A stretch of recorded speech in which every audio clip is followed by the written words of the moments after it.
আসসালামু আলাইকুম। আইন এগ্রো ফার্মে আপনাদের স্বাগতম। আজকে আপনাদের সাথে ছোট্ট আরেকটা বিষয় নিয়ে শেয়ার করতে যাচ্ছি। চীনা হাঁসের টিকা ও ঔষধ কোন সময় কোন টিকা কোন মেডিসিন দিলে আসলে চীনা হাঁস অনেকটা সুস্থ থাকে। আসুন আমরা সেই বিষয়টাই জেনে নিই। চীনা হাঁসের সুস্থ রাখতে নিয়মিত টিকা খুবই জরুরি। আজকে জানবো কোন কোন টিকা কখন দিতে হয়, কোন ওষুধ কখন খাওয়াইতে হয়। আসলে চীনা হাঁসের কিন্তু মূলত আমরা বাংলাদেশি যে ভাইরা আছে বা হাঁস পালন করি বাড়িতে বা খামারে, আসলে ২ টা টিকা মেইনলি দিয়ে থাকি। তো ১ম টিকা আসলে দিয়ে থাকি হচ্ছে ডাক প্লেগ। ডাক প্লেগের জন্য আসলে বাংলাদেশে অনেক খামারি ভাই কিন্তু সর্বশান্ত হয়েছে। তাই চীনা হাঁসে পালন করতে গেলে অবশ্যই ডাক প্লেগের টিকা আপনাকে অবশ্যই দিতে হবে। এই টিকাটা মূলত আপনি দিবেন ২৫ থেকে ২৮ দিনের মাঝে। অবশ্যই এদের হচ্ছে মাংসপেশিতে টিকাটা দিবেন। মানে রানে বা পায়ের যে রান বা মাংসে অবশ্যই এই মাংসে দেবেন। খেয়াল রাখবেন টিকা দেওয়ার সময় যেন হাড্ডিতে বা বনে না লাগে, এই বিষয়টা অবশ্যই খেয়াল রাখবেন। ২ নাম্বার টিকা আসলে আমরা বাঙালি কিন্তু খুবই কম দিয়ে থাকি আমাদের বাংলাদেশি খামারিরা, বাট দিতে হবে। এটা যদি দিতে পারেন আলহামদুলিল্লাহ আপনার খামার কিন্তু অনেক সুস্থ থাকবে। আর ডাক কলেরা এই টিকাটা আসলে এর আগে একটা কথা না বললেই নেই। ২৫ থেকে ২৮ দিন টিকা দেওয়ার পর এদের কিন্তু আবার বুস্টার ডোজ দিতে হয় ৪৫ দিনে বা ১৫ দিন পরে বুস্টার ডোজ অবশ্যই দিবেন। আর এরপরে দিবেন ১৪ দিন পর হচ্ছে ডাক কলেরাটা কিন্তু অবশ্যই চামড়ার নিচে, মাংসে দিবেন না, চামড়ার নিচে দিবেন। তো টিকা দেওয়ার আগে একটা জিনিস আপনাদের মাথায় রাখতে হবে, আপনার হাঁস সুস্থ আছে না অসুস্থ। যদি অসুস্থ হয় এদের কিন্তু টিকাটা দিবেন না অবশ্যই।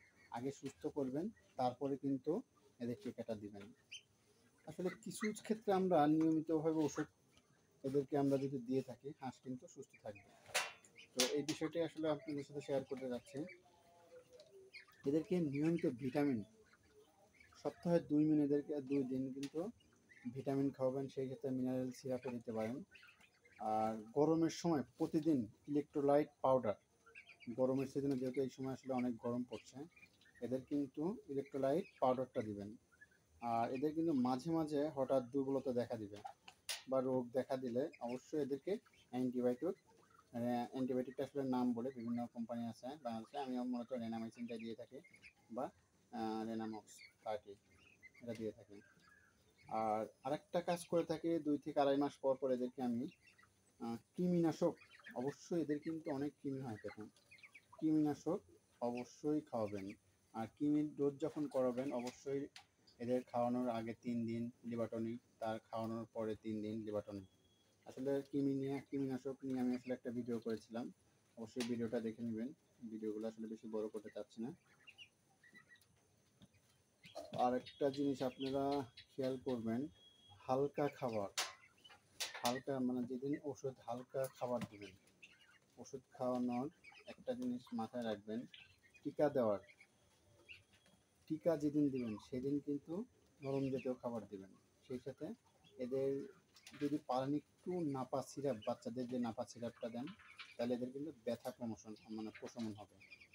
টিকা দেওয়ার সময় অবশ্যই কিন্তু এদের ৪ থেকে ৬ ঘন্টা পর্যবেক্ষণে রাখবেন, যেটা আমি করে থাকি। আমার এখানে কিন্তু দেখেন, এই যে ক্যামেরায় দেখে আমি এখানে যদি নাও থাকতে পারি, আমার খামারে কিন্তু প্রত্যেকটি কর্নারে এবং খামারের ঘরে কিন্তু ২টা করে ক্যামেরা রাখছে আলহামদুলিল্লাহ, যাতে প্রত্যেকটি হাঁসই দেখা যায়। আর আরেকটা জিনিস কিন্তু অবশ্যই খেয়াল রাখবেন, ইনজেকশন যখন দেবেন সুইটা অবশ্যই জীবাণুমুক্ত করে নেবেন। আর টিকা যেদিন দিবেন বা ওষুধ যেদিন দিবেন অবশ্যই ডেট লিখে রাখবেন। ডেট লিখে রাখলে আপনার ট্র্যাক করা কিন্তু সুবিধা হবে। তাই চীনা হাঁস পালন করতে অবশ্যই এই গাইডলাইনগুলো অবশ্যই ফলো করবেন। আর আমাদের চ্যানেলটাকে অবশ্যই আইন এগ্রো ফার্ম চ্যানেলটাকে অবশ্যই লাইক সাবস্ক্রাইব করবেন, সেই সাথে লাইক কমেন্ট শেয়ার করবেন। আর একটা কথা সবসময় বলে থাকি, আপনারা ভাই প্রতিদিন একটা করে হলেও ভালো কাজ করবেন, মানবিক কাজ করবেন। ঠিক আছে ভাইয়া, আসসালামু আলাইকুম।